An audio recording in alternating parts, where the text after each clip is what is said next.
Bismillahirrahmanirrahim. Assalamualaikum warahmatullahi wabarakatuh.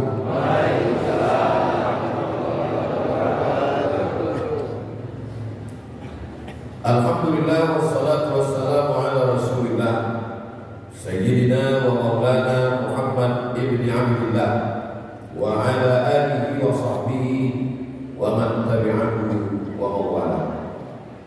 Yang sama-sama kita hormati Ketua DKM Masjid Jami' Nurul Ikhwan Bapak Haji Ahmad Musa SD, guru-guru kita semua, Al-Mukarram Ustadz Dr. Andus Haji Wafid Darul, Ustadz Haji Didin Badruddin SI, Ustadz Kiai Haji Bahruddin SI, Ustadz Budianto Irfan SI. Hadir juga pada kesempatan ini Bapak Lurah Ustadz Muhammad Midi SI. Kemudian tokoh-tokoh masyarakat kita, Bapak Haji Effendi, Bapak Haji Sanusi, Bapak Eman Sulaiman, Ketua Lingkungan, Bapak Omar Irawan Eskom, Ketua RT dan RW sekelurahan Pondok Ranji. Yang tidak saya sebutkan, tidak ada nama yang ditulis di sini, tapi insya Allah ada dalam catatan malaikat. Terutama ibu-ibu yang ada di belakang, yang ada di halaman, semuanya insya Allah dimuliakan Allah Subhanahu wa ta'ala. Amin ya rabbal alamin. Tema kita subuh ini, kita kobarkan kemerdekaan dengan meningkatkan iman dan takwa. Beginilah idealnya memperingati 17 Agustus 1945. Karena lain padang, lain belalang, lain luhur, lain ikannya, lain tempat, lain cara bersyukur kepada Allah. Ada yang mensyukuri nikmat kemerdekaan 78 tahun dengan cara bermain judi. Padahal negeri ini merdeka karena ulama. Negeri ini selamat dari penjajahan kafir Belanda, kafir Jepang, itu karena teriakan Allahu Akbar. Tapi begitu nikmat kemerdekaan itu didapat, disyukuri dengan iuran dikumpul, diadakan olahraga pertandingan dengan macam-macam, lalu diberikan sebagai hadiah, mengundang azab Allah Subhanahu wa ta'ala. Kalau mau iurannya itu sebagai transportasi, akomodasi, konsumsi, makan minum. Adapun hadiahnya dari tokoh masyarakat, perusahaan, PT, toko, sponsor, supaya terselamat dari judi. Yang lalu-lalu aku boleh buat banyak-banyak aja istighfar. Mudah-mudahan 17 Agustus 2024 masih hidup, sehingga bisa diperbaiki di masa yang akan datang insyaallah. Tema subuh ini meningkatkan iman dan takwa. Imam Syekh Nawawi Al-Bantani dari Banten, beliau bergelar Sayyid Ulama Al-Hijaz, pemimpin ulama Hijaz. Hijaz itu Makkah dan Madinah. Hebat orang Nusantara, bisa dia menjadi pemimpin ulama Makkah dan Madinah. Beliau menulis satu kitab tafsir 2 jilid, namanya Tafsir Marah Labib fi Kashfi Ma'anil Qur'anil Majid. Beliau mengajar di Masjidil Haram. Saya ketika belajar di Maroko mengumpulkan hadis-hadis yang ada dalam kitab tafsir Syekh Nawawi Al-Bantani. Mau saya adakan kajian sahih, hasan, dhaif, berapa hadisnya, sudah saya kumpulkan semuanya. Saya ajukan ke pembimbing saya untuk dijadikan sebagai tesis S2. Saya ajukan kepada Ustazah Dr. Faridah Zahro, dosen perempuan. Dia baca, kata dia, mohon maaf, saya tidak bisa menerima judul ini karena menulis tesis S2 di Darul Hadis Maroko hanya dibatasi pada 3: sanad muwaffaq, sanad Bukhari, sanad Sahih Muslim. Keluar dari ini tidak diterima. Tulislah nanti kalau mau membuat kajian yang lain. Tapi paling tidak saya sudah berusaha untuk mengkajinya, untuk menelitinya. Ternyata lain ketetapan Allah Subhanahu wa taala. Mudah-mudahan anak-anak cucu kita membaca kitab ini, mengambil pelajaran untuk menjadi penerang dalam kehidupan di masa akan datang. Kata Syekh Nawawi Al-Bantani, hubungan antara iman dan takwa itu lebih kurang begini.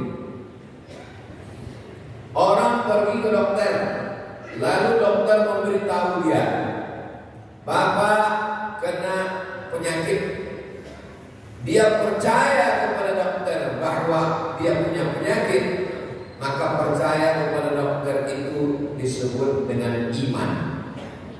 Jadi kalau ada di antara bapak ibu pergi ke dokter, kata dokter, Bapak kena penyakit diabetes, jangan minum gula, jangan makan nasi karena di dalamnya ada gula. Percaya kepada ucapan dokter, itu disebut dengan iman. Iman kepada dokter. Tapi jangan gara-gara ini bertambah rukun iman kita jadi 7.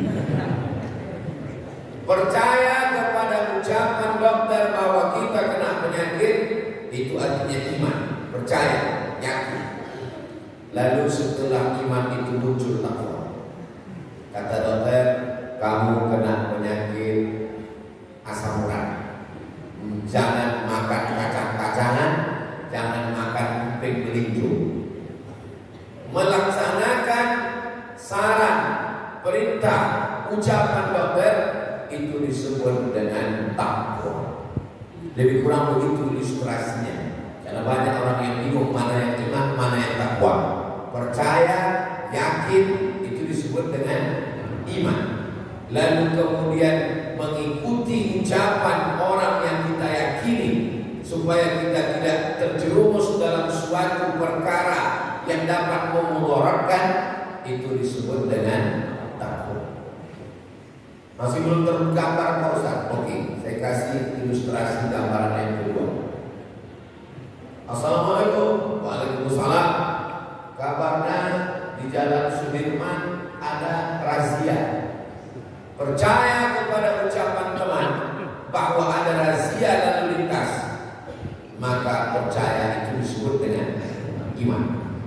Iman kepada teman, percaya pada omongan dia, walaupun kita belum melihat, belum ada gambarnya, hanya sekedar percaya, disebut dengan iman. Lalu karena kita percaya, maka kita pun lihat SIM. Jangan-jangan SIM sudah mati, nanti kena tilang. Kita pun pakai helm dengan standar nasional. Kita pun lihat semua sepeda motor sampai tutup berdirinya pun kita lihat. Aku pernah tangkap. Maka melakukan segala yang diperintahkan karena khawatir nanti tertangkap, itu disebut dengan takwa. Kira-kira sudah tergambar? Kalau belum, saya kasih contoh ketiga. Jadi lebih kurang begitulah. Jadi kalau ada orang yang hanya sebatas beriman, belum sempurna. Makanya bunyi ayatnya, A'udzubillahi minasyaitonir rajim. Ya ayyuhalladzina amanu ittaqu. Setelah iman mesti diiringi dengan takwa. Apakah mungkin orang bertakwa tanpa iman? Tidak. Kenapa? Karena orang yang tidak percaya tidak akan mungkin melakukan sesuatu. Contoh ketiga, nanti akan turun hujan, kata BMKG, Badan Meteorologi, Klimatologi dan Geofisika. Percaya bahwa nanti akan turun hujan, itu beriman. Beriman kepada BMKG. Karena percaya, maka dia hari itu membawa payung supaya tidak kena hujan, supaya tidak basah. Perbuatan dia membawa payung supaya tidak kena hujan, tidak basah, bawa mantel, itu namanya takwa. Sudah 3 contoh, insya Allah paham. Gak paham juga, berarti belum sarapan.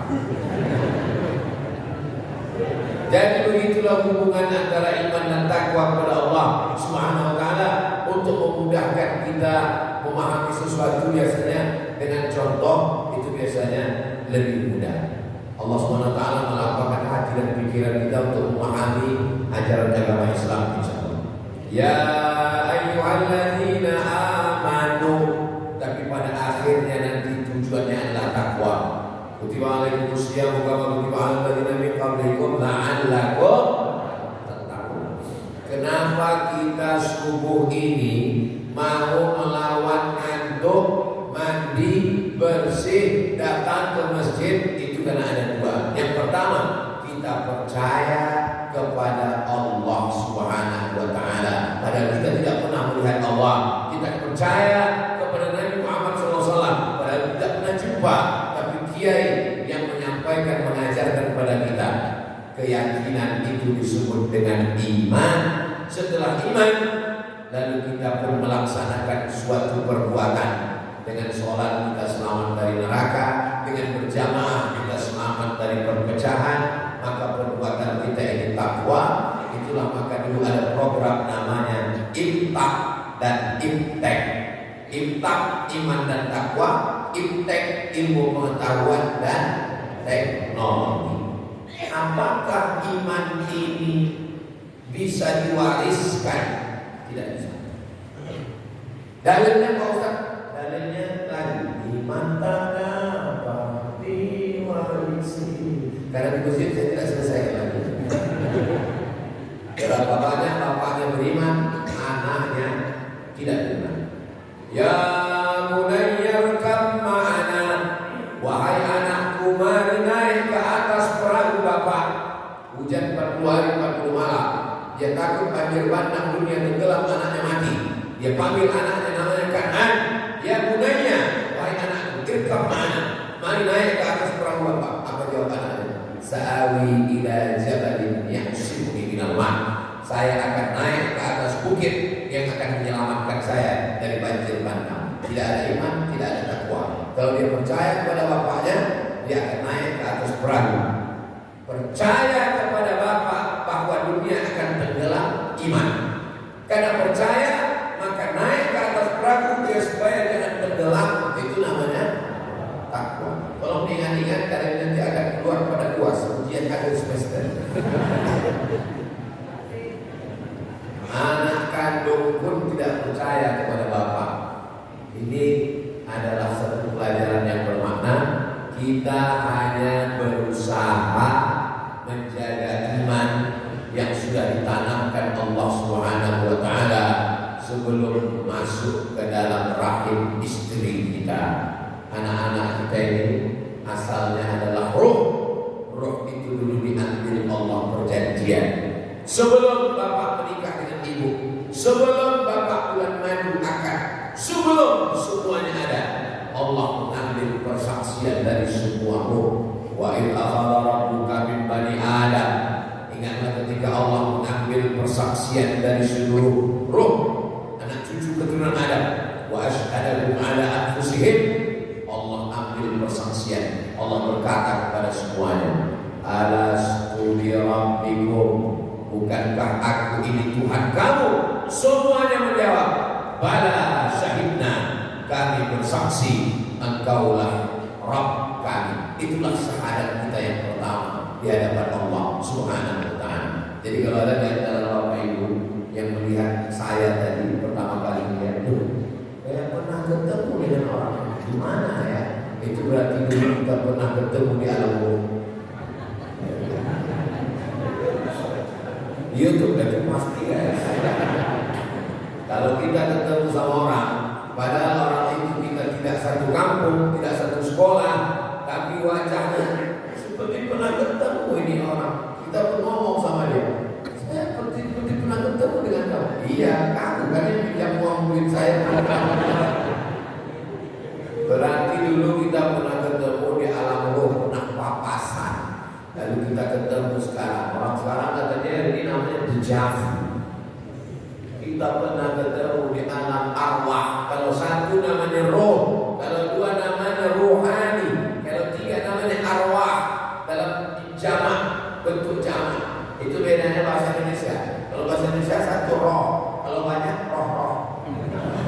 Yang ulang aja bukan. Jadi kita tidak perlu memasukkan iman ke dalam anak kita, karena anak kita sudah beriman. Kita hanya mengingatkan dia saja. Mengingatkan itu watawasau bil haq watawasau bis sabr. Yang pertama, Bapak ingatkan anak Bapak saat keluar dari perut istri Bapak. Bapak ingatkan ke telinganya sebelah kanan, asyhadu an la ilaha illallah. Itulah nasihat Bapak yang pertama. Maka kalau besok dia tak juga sholat subuh, Bapak ingatkan lagi, asyhadu an la ilaha illallah. Maka jangan marah kalau diingatkan orang. Kalau punya teman yang mengingatkan, peganglah dia sampai mati. Kenapa? Inilah teman sejati. Pegang dia sampai mati. Kalau sudah mati, kuburkan. Sekarang banyak orang berteman karena dia kaya, berteman karena dia punya jabatan, berteman karena dia orang hebat. Bertemanlah dengan orang yang mengingatkan kita bahwa kita dulu pernah berjanji di hadapan Allah, Engkaulah Tuhanku dan aku tidak akan mempertuhankan yang lain. Tapi apa yang terjadi? Antaqulu yawmal qiyamati inna kunna an hadza ghafilin. Setelah sampai ke dunia, dia lupa, dia tidak mempertuhankan Allah. Yang dipertuhankannya siapa? Kayu, batu, hantu. Mempertuhankan yang tak layak untuk dipertuhankan. Maka datanglah Nabi Muhammad mengingatkan kita, la ilaha illallah. Nabi membacakan hadis itu diikuti sahabat, sahabat membacakan diikuti tabi'in, tabi'in membacakan diikuti tabi'in, tabi'in membacakan diikuti ulama.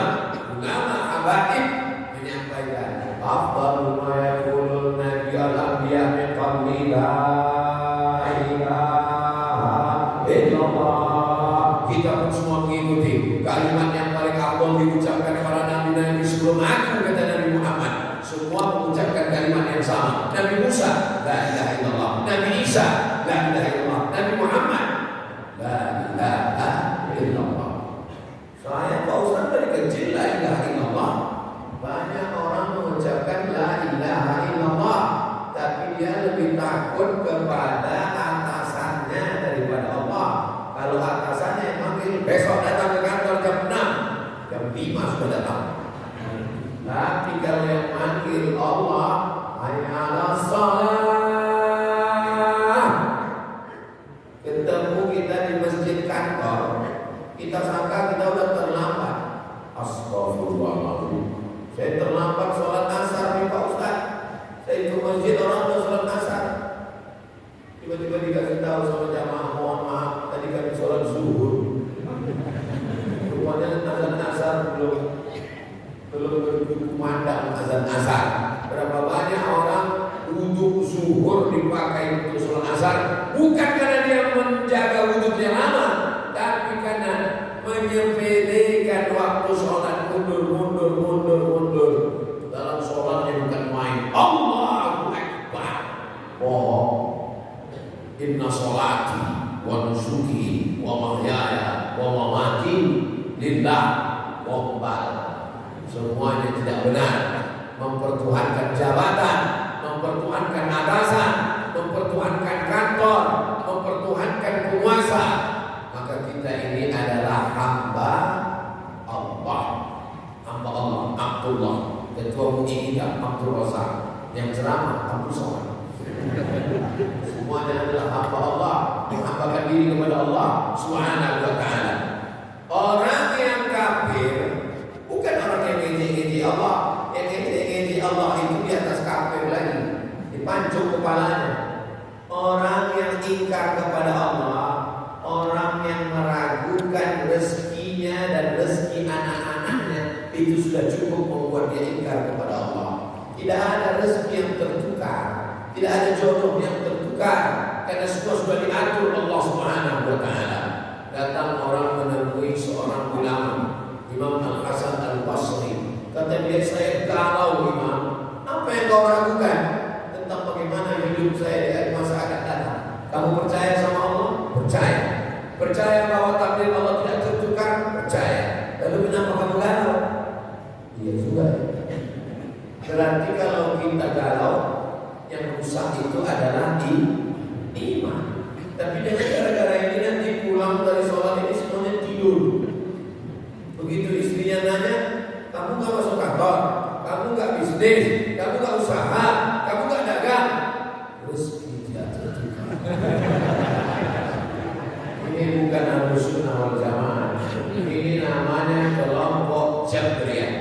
Jabriyah artinya dia hanya percaya kepada takdir, tidak ada usaha, tidak ada ikhtiar. Ini kelompok ahlul bid'ah, ahlul dhalalah, sesat. Sedangkan kita adalah golongan Ahlus Sunnah wal Jamaah. Percaya kepada takdir tapi ada ikhtiar. Itulah dia Imam Abdul Hasan Al-Asy'ari. Ada usaha dan ikhtiar. Kelompok ini dua. Kelompok yang kiri mengatakan tidak ada usaha, tidak ada ikhtiar, cukup hanya beriman kepada takdir. Jabriyah. Lawan dari Jabriyah, kontra kepada Jabriyah, namanya Qadariyah. Berubah menjadi Mu'tazilah. Menurut mereka tidak ada itu takdir, karena Allah sudah menciptakan manusia, dibebaskannya tanpa ikatan takdir. Nama kelompoknya free action, bebas berbuat tanpa ikatan takdir. Sedangkan kita kelompok pertengahan, Ahlus Sunnah wal Jamaah. Kalau ada orang yang mengatakan gak ada ketetapan takdir, gak pernah Allah menulis takdir, kita bebas untuk berbuat sesuatu.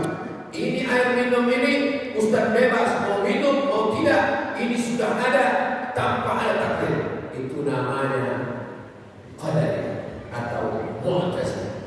Kalau ada orang yang mengatakan ini adalah air Ustaz, maka Ustaz terima saja tanpa ada usaha dan ikhtiar. Dia tunggu aja air ini mendekat. Dia tunggu air ini mendekat masuk sendiri ke mulutnya. Itu namanya Jabriyah. Tapi kalau dia Ahlus Sunnah wal Jamaah, saya meyakini sebelum Allah menciptakan langit dan bumi, Allah sudah mentakdirkan air ini untuk saya. Tapi saya mesti berusaha meraihnya dengan cara membuka tutupnya. Tidak usah kita teruskan. Maka ini adalah keyakinan, keimanan. Innallaha katabal maqadir. Allah sudah menuliskan takdir 50,000 sana, 50.000 tahun qabla an yakhluqas samawati wal ard. Sebelum Allah menciptakan langit, sebelum Allah menciptakan bumi, Allah sudah mentakdirkan bahwa saya akan menyampaikan tausiah di Masjid Jami' Nurul Ikhwan sholat subuh. Tapi panitia berusaha untuk mengejar takdirnya. Mereka sudah lama mengundang, baru terwujud menunggu momen 17 Agustus 2023. Ada usaha, ada ikhtiar. Ternyata hari ini kita berjumpa, hari ini kita bertemu. La haula wala quwwata illa billah. Kalimat la haula wala quwwata illa billah diucapkan setelah terjadi takdir Allah. Kalau menyenangkan jangan bangga, karena itu la haula wala quwwata. Kalau tidak menyenangkan jangan sedih, jangan galau, jangan susah hati, jangan menyalahkan Allah. Karena Allah cuma ingin kita dua. Kalau sesuai keinginan kita dengan takdir kita, kita bersyukur alhamdulillah. Kalau tidak sesuai keinginan kita dengan takdir kita, kita bersabar inna lillah. Bapak dulu maunya menikah dengan si Ani, tapi nyatanya dengan si Ani. Maka bapak tinggal katakan alhamdulillah atau inna lillah. Alhamdulillah Pak Ustaz, saya bersyukur dengan mendapatkan istri saya. Bapak selalu mengucapkan apa? Saya alhamdulillah. Istri saya selalu inna Pak Ustaz. Semua takdir Allah itu indah, karena yang memberikannya Allah, karena yang menetapkannya Allah. Orang kalau sudah cinta kepada Allah, apapun yang dikatakan Allah dia suka. Jangankan sama Allah, jangankan sama Allah, sama makhluk ciptaan Allah saja, apapun yang dilakukannya dia suka. Contohnya, seorang suami pulang ke rumah, dalam bayangannya dia akan disuguhkan teh manis, tapi ternyata istrinya kopi pahit. Dia suka apa tak suka? Dia suka, bukan karena kopi pahitnya, tapi karena siapa yang menyuguhkan. Beda-beda tipis antara cinta dengan takut itu beda. Gak lama kemudian tetangganya datang bawa anak kecil, lalu dia gendong anak kecil itu. Dia gendong anak kecil lucu ya, lalu kemudian anak kecil itu kecil. Kira-kira dia ngamuk, dia marah atau dia senyum? Dia senyum. Apa kata dia? Memang anak ini anak yang luar biasa. Dikencingnya saya, nampaknya dapat rezeki hari. Jangankan perbuatan Allah, perbuatan makhluk Allah pun dia sukai karena cinta. Jadi kalau ada orang yang mengeluh dengan perbuatan Allah, berarti tidak ada cinta kepada Allah. Ini ceramah yang model begini ini berat. Biasanya langsung datang case and case, terjadi sesuatu yang tidak kita suka, karena sebenarnya Allah ingin menguji cinta kita kepada Allah Subhanahu wa ta'ala. Kalau sudah cinta, semuanya menjadi indah. Ketika ditanya kepada dia, apa yang kau lihat? Padahal yang dilihatnya adalah lautan. Apa kata dia? Yang kulihat adalah Laila. Karena dia tergila-gila dengan Laila. Namanya siapa? Namanya Qais. Tapi karena dia tergila, maka disebut dia dengan Laila Majnun. Orang kalau sudah tergila-gila, maka apa yang dia lihat semuanya indah. Maka kita ini disuruh mencintai Allah Subhanahu wa ta'ala. Asyaddu hubban lillah. Orang beriman itu amat sangat cinta kepada Allah Subhanahu wa ta'ala. Ini yang mau meninggalkan kasurnya, yang mau meninggalkan nyantuknya, yang mau datang ke masjid, ini adalah orang yang cinta kepada Allah, yang cinta kepada Rasulullah sallallahu alaihi wasallam. Saya cinta kepada Allah, tapi kalau kepada Muhammad tidak. Itu dulu yang mereka katakan ketika di Madinah. Turun ayat, qul in kuntum tuhibbunallah, kalau memang kalian cinta kepada Allah, fattabi'uni, ikutilah aku. Syarat cinta kepada Allah, wajib cinta kepada Rasulullah sallallahu alaihi wasallam. Apakah Bapak Ibu cinta kepada Rasulullah? Itulah yang disebut dengan gila. Oh gila Pak Ustaz, cinta sama orang-orangnya kelihatan, sama Nabi gak kelihatan, gak pernah jumpa, gak pernah ketemu. Sahabat Nabi cinta sama Nabi, dia tidur sama Nabi, dia perang sama Nabi, dia sholat sama Nabi, dia melihat Nabi. Bahkan mereka melihat Nabi gak percaya sama Nabi. Namanya ada dalam Al-Quran, tabat yada abi, jumpa dengan Nabi. Bahkan dia senang sekali waktu Nabi lahir. Datang perempuan Suwaibah, siapa namanya? Suwaibah. Wahai Abu Lahab, ya keponakanmu sudah lahir. Abu Lahab senang sekali keponakannya lahir. Lalu aku kata dia kepada Suwaibah, Suwaibah, kamu budak saya, kamu hamba saya. Sejak hari ini kamu saya bebaskan, tidak lagi jadi hamba saya. Itu saking senangnya Abu Lahab ketika keponakannya lahir. Dia pernah jumpa dengan Nabi, ayahnya saudara Nabi. Dia senang waktu Nabi lahir. Tapi ketika Nabi mengatakan, tadi malam Jibril sudah datang kepada saya membawa wahyu, Iqra bismi rabbikal ladzi khalaq, khalaqal insana min 'alaq, Iqra rabbukal akram alladzi 'allama bil qalam, 'allamal insana ma lam ya'lam. Langsung dia marah. Apa kata dia? Ada jamaah kanan. Apakah untuk ini kamu mengumpulkan kami? Tabatlah celaka kamu ya Muhammad. Turun ayat membantah dia. Tabat syada abi lahabin. Tapi ada orang yang tidak ketemu dengan dia, tidak berjumpa dengan dia, tapi beriman kepada dia, percaya kepada dia, menolong sahabat yang datang ke kampungnya. Waktu itu sahabat ditekan, ditindas, lari mereka semuanya ke Ethiopia. Sekarang namanya Ethiopia, ibu kotanya Addis Ababa. Saya pernah naik pesawat Ethiopia Airlines ketika mau ke Sudan. Tidak ada satu pun pesawat di dunia yang mau terbang ke Sudan karena terjadi kudeta tentara, presidennya tumbang. penumpang saya naik pesawat Addis Ababa. Dari transit dari Jakarta ke Addis Ababa, Ethiopia, dari Addis Ababa ke Sudan. Pesawat Uni Emirat Arab nggak masuk, sampai ke Sudan airportnya kosong sepi. Pesawat ini satu-satunya berani, siap mati, siap ditembak pilotnya. Ustaz siap mati? Enggak. Tapi karena mau menyelesaikan kuliah, saya berangkat juga. Mudah-mudahan nanti selesai konflik di Sudan, adik-adik kita bisa melanjutkan kuliah di sana. Pergilah sahabat Nabi berhijrah ke sana. Nama rajanya Najasyi. Najasyi minta perdengarkan apa kata Muhammad tentang Isa. Maka dibacakanlah surat ibunya Nabi Isa. Ada satu surat di dalam Al-Quran tentang ibunya Nabi Isa. Itulah dia surat Maryam. Ada surat dalam Al-Quran tentang kakeknya Nabi Isa. Itulah dia surat Ali Imran.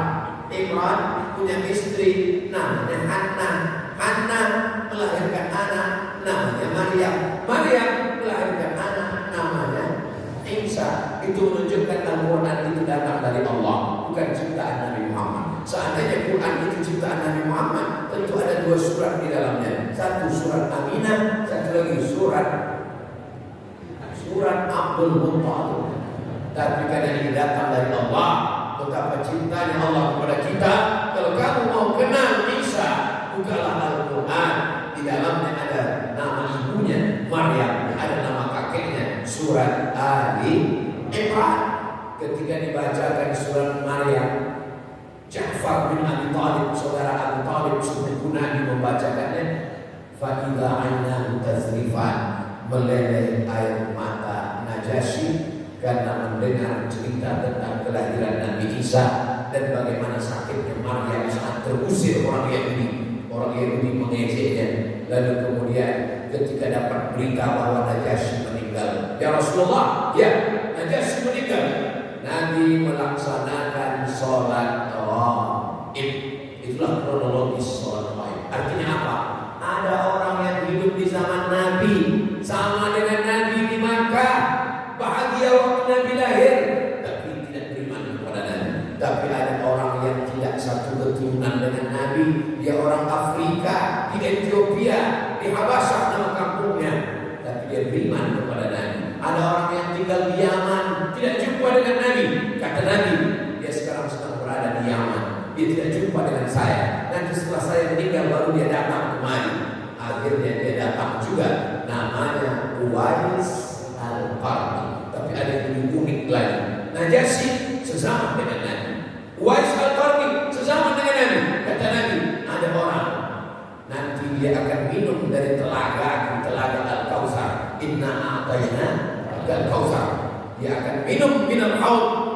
Dia tidak pernah berjumpa dengan aku, dia tidak pernah melihat aku, tapi dia beriman kepada aku dan dia istiqomah di akhir zaman. Itu adalah kita semua jamaah Masjid Jami Nurul Ikhwan. Ketika giginya patah, ketika pelipisnya berdarah, sahabat datang, ya Rasulullah, engkau punya satu doa mustajabah, mintalah kepada Allah. Kalau kau minta kepada Allah, mati semua orang kafir. Pada perang Uhud tahun ketiga, apa kata Nabi? Doa itu tidak aku pakai sekarang, aku simpan untuk menjadi syafaat bagi umatku di akhir zaman. Dia sayang sama kita, dia cinta sama kita. Apa yang kita lakukan untuk dia? Apa yang kita buat untuk dia? Jadi kita tinggal jaga saja Masjid Jami ini dengan sholat berjamaah. Anak-anak kita ajarkan mencintai Rasulullah. Itu insya Allah sudah membalas cinta Rasulullah kepada kita, walaupun sebetulnya ini tidak terbalas. Jadi kalau Bapak Ibu bertanya, kenapa Ustaz Somad Jumat, Sabtu, Ahad, Senin keliling dari Aceh sampai ke Papua sampai ke wilayah timur Indonesia? Ini dalam rangka tidak lain tidak bukan membalas cinta Nabi Muhammad SAW, supaya nanti kalau di akhirat ketemu dengan Nabi, apa yang sudah kau lakukan Abdul Somad? Aku tidak banyak melakukan apa-apa ya Allah. Aku tidak bisa membangun pesantren yang besar karena aku bukan orang kaya. Aku tidak bisa membebaskan sekolah gratis karena aku bukan pejabat. Tapi paling tidak aku pernah menyampaikan Rasulullah sallallahu alaihi wasallam supaya menyampaikan wa tawasau bil haqqi wa tawasau bis sabr. Tidak pernah berjumpa dengan Allah, tidak pernah melihat Allah, tidak pernah ketemu dengan Rasulullah, tapi ada di dalam hati kita. Itulah dia namanya iman. Mudah-mudahan anak-anak kita juga beriman sampai hari kiamat. Yang kedua setelah iman adalah takwa. Ini banyak orang salah paham tentang takwa. Pas ditanya apa itu takwa? Takwa spiritual. Takwa itu, tolong jangan ini malah yang diingat nanti pulang. Saya takut kena hujan, maka saya pakai payung. Saya takut basah, maka saya pakai mantel. Saya takut kehausan, maka saya bawa termos tempat air minum. Saya takut nanti kedinginan, maka saya akan bawa jaket.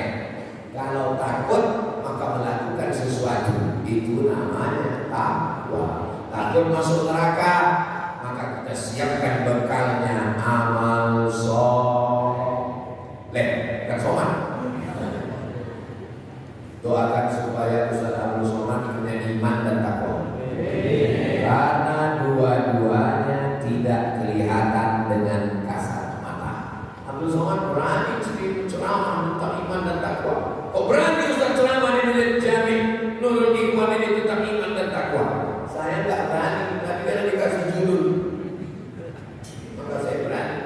Di antara tempat saya ceramah selama di Jakarta, Jabodetabek ini, yang paling lengkap persiapannya Masjid Jami Nurul Ikhwan. Masjid Jami Nurul Ikhwan lah yang menuliskan lengkap semua. Kalau tak percaya tanya sama Ustaz Putu, mana ada masjid lain yang menyiapkan seperti ini? Bingung saya siapa yang dihormati sana. Ini lengkap semuanya. Tapi bukan berarti kalau tidak dituliskan tidak dihormati. Semua kita ini dimuliakan Allah dengan apa? Dengan iman dan takwa. Tidak cukup iman dan takwa sendirian. Ya ayyuhalladzina amanu, hai orang yang beriman, ittaqullah, takutlah kepada Allah. Tapi ada dia. Wa kunu ma'as-shadiqin, hendaklah kamu bersama dengan orang yang shadiq, orang yang benar, orang yang jujur. Apalagi di akhir zaman tidak bisa hidup sendirian, mesti berjamaah. Ya ayyuhalladzina amanu taqullaha haqqa tuqatih wa la tamutunna illa wa antum muslimun. Iman, takwa, muslim. Wa'tasimu bihablillahi jami'an. Ini 5 ini sejalan. Iman, takwa, muslim, berpegang teguh dengan tali Allah, wala tafarraqu, jangan berpecah belah. Ini 5 ini sepaket. Kalau kita laksanakan yang 5 ini, insya Allah kita selamat dunia, selamat akhirat. Saya beriman Pak Ustaz, tidak bertakwa, tidak selamat. Saya beriman, saya bertakwa, tapi saya tidak mati husnul khotimah, tidak selamat. Saya beriman, saya bertakwa, saya muslim, tapi tidak berpegang teguh dengan Quran dan Sunnah, tidak selamat. Saya beriman, saya bertakwa, saya muslim, saya berpegang teguh, tapi tidak berjamaah, tidak selamat. Mudah-mudahan kelima-limanya ini kita amalkan, kita sebarkan, kita ajarkan, kita wariskan. Istiqomah sampai kapan? Sampai akhirnya malaikat maut mencabut nyawa kita dalam keadaan husnul subuh, husnul khatimah. Zuhur sudah mulai sama seperti handphone. Handphone itu sudah mulai lowbat, maka dia mesti dicas lagi zuhur.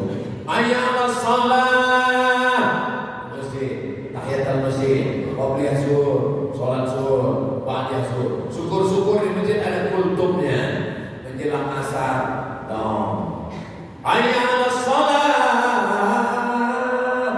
asar datang lagi ke masjid, maghrib, isya, subuh, tidur malam, malam bangun tahajud. Capek saya beribadah nih Pak Ustaz. Sampai kapan saya beribadah? Sabar, ibadah ini kita lakukan sebentar saja. Nunggu malaikat maut datang.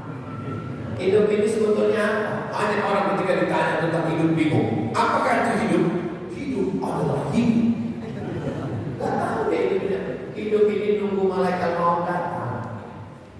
Cuma nggak dikasih tahu. Kenapa Allah tidak kasih tahu umur kita berapa?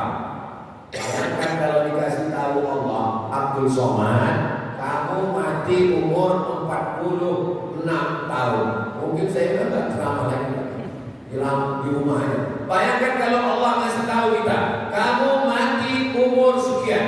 Setiap kali ulang tahun nangis terus. Kenapa? Gak lama lagi mati. Sengaja Allah rahasiakan. Kenapa Allah rahasiakan? Supaya kita tetap beramal. Faman kana yarju liqa'a rabbih, siapa yang berharap berjumpa dengan Allah, falyamal 'amalan shalihan, hendaklah dia beramal saleh, wala yusyrik bi'ibadati rabbih ahada, dan tidak mempersekutukan Allah dengan apapun. La in asyrakta, kalau sampai kamu syirik, la yahbatanna 'amaluka, maka semua amalmu gugur. Mudah-mudahan kita selamat dari syirik. Amin. Sampai mempersekutukan Allah. Bapak Ibu sangka kalau orang sudah ke Makkah sudah selamat dari syirik? Belum. Ustaz tahunya dari mana? Saya dulu kuliah. Jadi musim haji pergi ke Makkah dari Kairo naik kapal laut. Sampai di Makkah kerja, macam-macam kerja. Satu hari saya disuruh membimbing jamaah haji, bawa ke pasar Sek. Yang tahu pasar Sek tapi tidak tua. Sekarang tidak ada lagi pasar Sek. Tolong bawakan saya ke pasar Sek tahun 2000, 23 tahun yang lalu. Bawalah ke pasar Sek. Mau nyari apa Pak? Mau nyari batu. Jadi bawalah ke toko batu. Batu semua. Mau yang besar nih sebesar telur angsa, mau yang kecil ini 2 rial, mau yang mahal nih bagus nih Pak, ada cahaya di senter 7 cahaya, mantap. Harganya berapa? $100 satu on, satu mili. Berbisik dari saya, tolong carikan batu yang bisa melariskan dagangan. Langsung pergi sensor. Lama saya termenung. Ini haji ini kan rukun Islam yang kelima.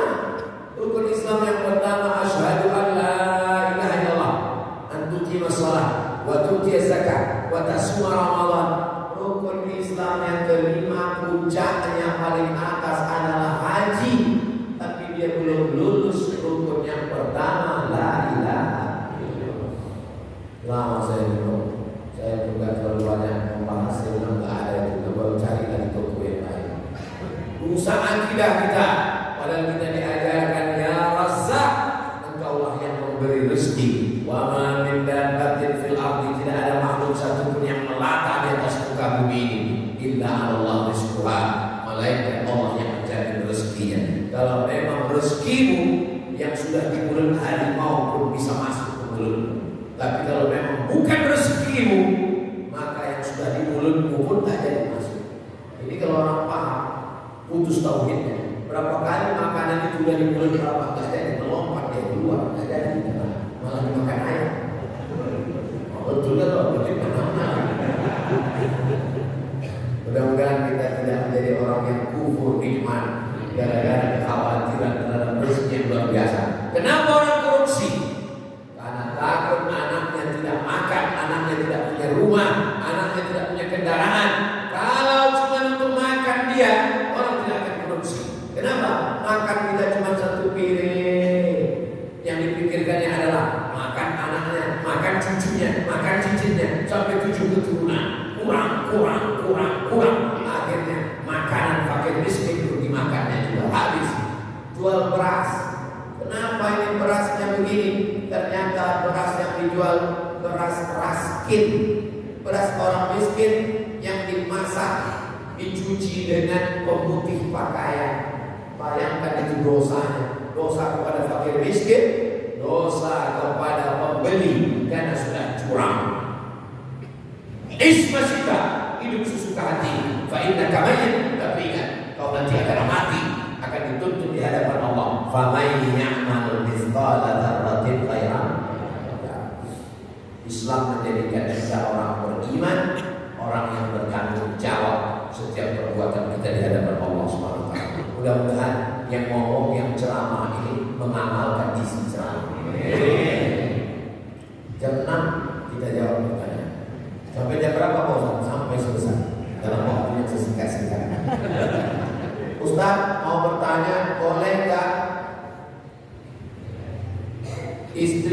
menikah lagi karena suaminya gila.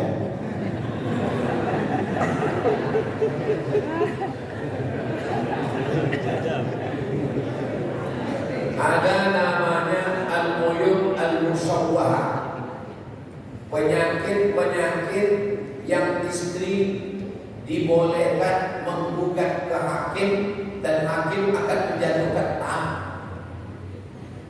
Di antaranya penyakit inin pistol tidak meletus. Dia berobat selama 1 tahun. Kalau 1 tahun tidak sembuh, kata istrinya, karena saya juga cinta Pak Ustaz, nggak apa-apa, meletus saya jaga. Tapi kalau dia tidak ridho, maka dia dibenarkan secara fikih.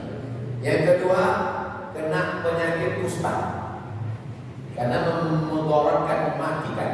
Kata istrinya, saya jaga kamu sampai mati, karena kamu adalah cinta mati saya. Tapi kalau kata istrinya, saya tak sanggup, maka secara fikih dia dibenarkan. Yang berikutnya adalah gila, maka dia berusaha untuk berobat, sembuh. Kalau sembuh, dia lanjut. Masalahnya setelah berobat, sembuh, dia pulang. Pas ada acara nikahan, dia nyanyi lagunya Aku Masih Seperti Yang Dulu.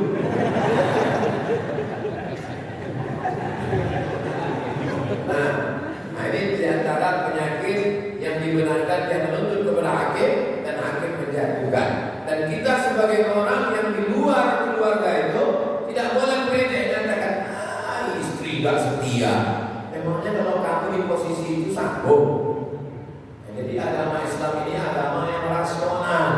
Tapi kalau orang sudah cinta, dia tidak irrasional. Dia sudah sampai kepada maqam tidak rasional. Mau gila maupun saya jaga yang bukan. Jadi baik laki-laki maupun perempuan, kalau yang terjadi ini misalnya laki-laki, lalu istrinya na'udzubillah gila, maka dia bisa menggugat ke pengadilan. Dia menjatuhkan talak, pengadilan mengeluarkan sertifikat. Atau terjadi pada perempuan, suaminya yang gila, suaminya tidak menjatuhkan talak, maka hakim yang menjatuhkan talak, fasakh, menjatuhkan talak, menjatuhkan perpisahan, karena dibenarkan secara fikih, karena Islam ini menjaga kemanusiaan. Islam ini datang menjaga 5. Yang pertama, hifzul mal, menjaga harta. Tidak boleh merampas, mencuri, merampok. Hifzul aql, menjaga akal. Tidak boleh pakai narkoba, minum khamar. Hifzul arab, menjaga kehormatan. Tidak boleh caci maki, sumpah serapah. Hifzul nafs, menjaga diri. Tidak boleh membunuh orang. Hifzul din, menjaga agama. Tidak boleh menistai, menodai, mengotori agama. Sampai mengejek agama kita, maka halal darahnya. Nah ini tugas diturunkannya Islam untuk kemaslahatan manusia. Apa hukumnya mengunjungi tempat candi atau peribadatan orang lain? Sebagian ulama mengharamkan, sebagian memakruhkan. Yang mengharamkan itu karena dikhawatirkan rusak akidahnya, karena di sana ada tempat penyembahan berhala. Di sana Allah dihinakan, di sana Allah disyirikkan, di sana Allah diduakan, ditigakan. Mestinya kita melihat kemungkaran ini, mencegah. Man ra'a minkum munkaran falyughayyirhu biyadihi, fa illam yastati' fa bilisanihi, fa illam yastati' fa biqalbihi. Ini marah, bersenang-senang, ketawa-ketawa di tempat Allah dihinakan. Padahal ini perbuatan yang paling mungkar di antara yang mungkar. Mana yang lebih mungkar? Syirik atau minum khamar? Syirik lebih mungkar, karena syirik terkait dengan tauhid la ilaha illallah. Nah, jadi jangan bawa anak kita ke tempat kemusyrikan, ke tempat kesyirikan, ke tempat Allah diduakan, di tempat Allah dihinakan. Begitu kata para ulama. Saya belum pernah membawa anak murid, anak kandung jamaah ke tempat Allah dihinakan, karena saya selalu berceramah, mereka menghinakan Allah, mereka mengolok Allah. Loh, kok malah kita bawa jalan-jalan ke tempat Allah dihinakan? Bagaimana hukumnya menggunakan kas masjid untuk kegiatan penyembelihan hewan kurban?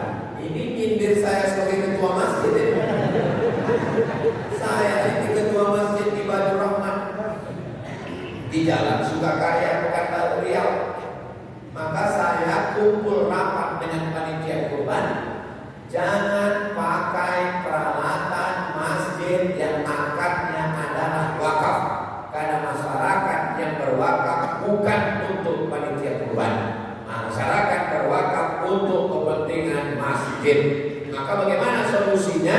Solusinya pakailah uang operasional. Ini saya bayar 2.700.000 sebagai kurban dan operasional tunai. Maka uang operasional untuk beli plastik, untuk beli pisau, untuk beli air minum, untuk beli peralatan. Maka kalau tidak dipakai uang operasional, uangnya dari mana? Alhamdulillah ada donatur, Pak Ustaz. Alhamdulillah. Jangan pakai uang masjid, benda barang wakaf masjid, karena kita dituntut di hadapan Allah. Faman ya'mal mithqala dzarratin syarran yarah.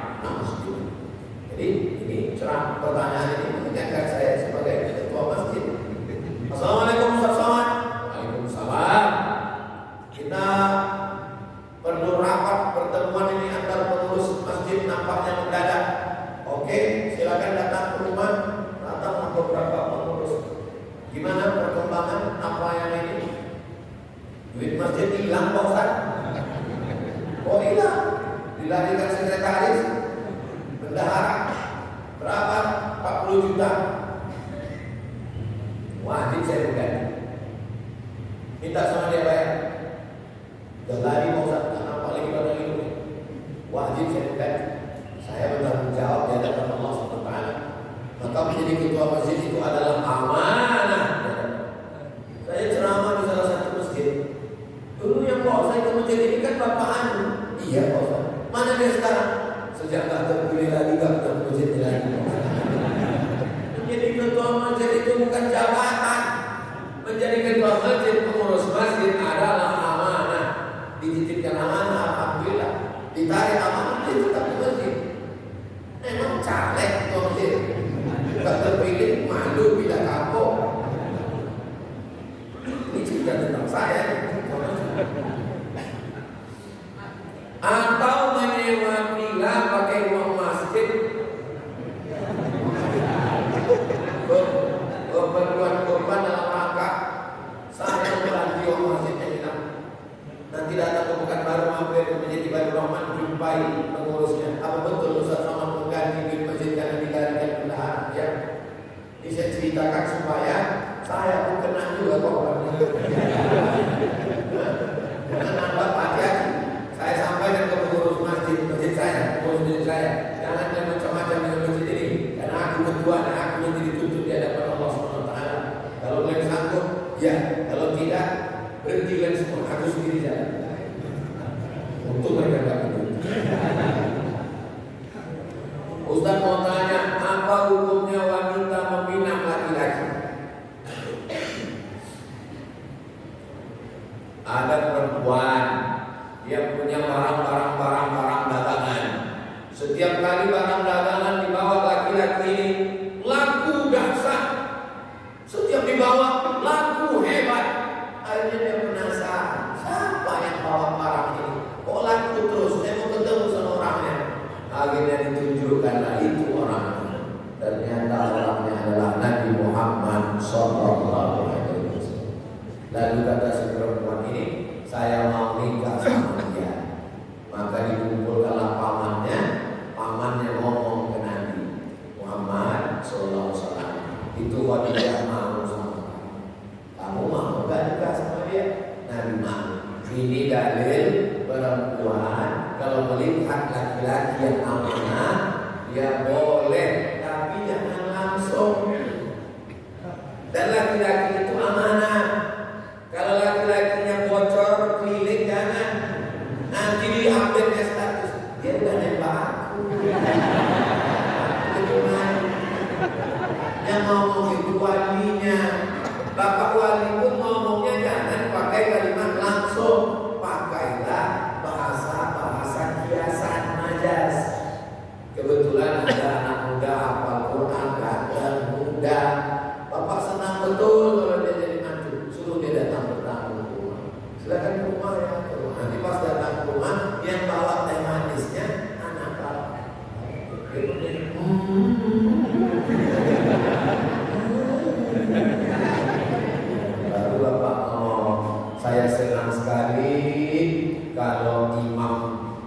jadi anak saya ketemu dengan imam yang soleh, hafal Quran, ganteng, katanya gua.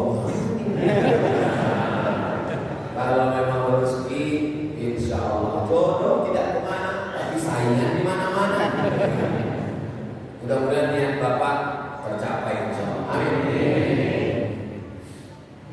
Jadi kalau ada laki-laki yang baik, syarat Bapak mencari menantu dua tidak lain. Pertama, bila ada agama tardawna dinahu, baik agama. Yang kedua, wa khuluquhu, baik akhlak. Kalau kelihatan ada laki-laki baik agamanya, baik akhlaknya, fasawwiju, nikahkan dia dengan anak. Illa taf'alu, kalau tidak kamu lakukan, takun fitnatun fil ardi wa fasadun 'adzim, akan terjadi kerusakan yang dahsyat luar biasa. Mudah-mudahan Allah menyelamatkan anak-anak perempuan ini. Kalau mau melihat anak-anak muda yang pantas jadi imam untuk cucu-cucu Bapak adalah inilah anak-anak muda yang hadir sholat subuh.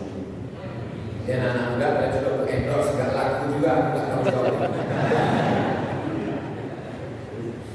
Kertas terakhir, benarkah muslimah diharapkan pakai celana panjang, harus pakai rok dan gamis? Tidak ada aturan pakaian perempuan itu model apa. Tidak ada diatur merek apa dan kain jenis apa.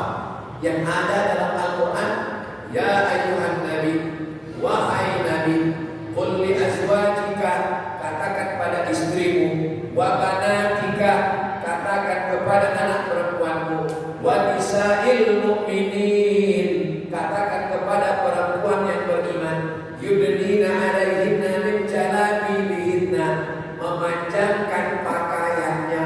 Hanya disuruh memanjangkan pakaian, karena waktu itu pakaiannya lehernya kelihatan, betisnya kelihatan. Suruh memanjangkan pakaian, panjang menutup kepala, leher tertutup, panjang menutup kaki sampai kaki tertutup. Intinya tidak sempit, longgar, tidak transparan, apapun modelnya. Model kimono Jepang. Kalau ada sekarang desainer perempuan membuat pakaian kimono Jepang. Kimono Jepang itu sangat longgar dan tertutup semuanya. Jadi orang Jepang kalau pakai kimono tinggal tutup saja jilbab, sudah selesai. Bapak Ibu pernah menonton film kungfu? Perempuan-perempuan zaman dulu, zaman Shaolin kungfu sangat longgar, bisa anak kambing masuk ke dalam. Bajunya longgar sekali. Ternyata fitrah manusia, baik Jepang maupun Cina sampai ke Eropa, memang fitrahnya pakaiannya tertutup. Sampai akhirnya datang zaman sekarang fitnah akhir zaman yang luar biasa.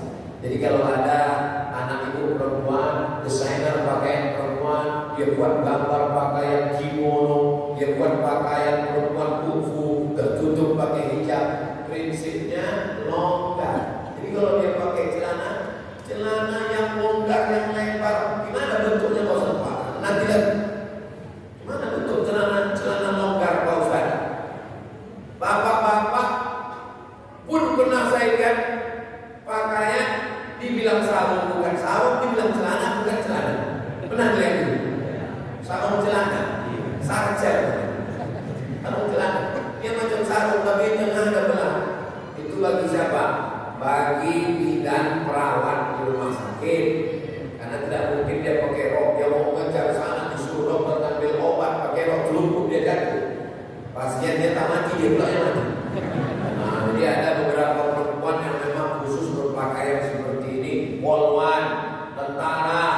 Saya masuk ke kapal laut, di perempuan angkatan laut. Nah, kenapa? Karena dia memang mesti cekatan dan lain sebagainya. Nah, ini anak-anak perempuan tidak dibatasi model warna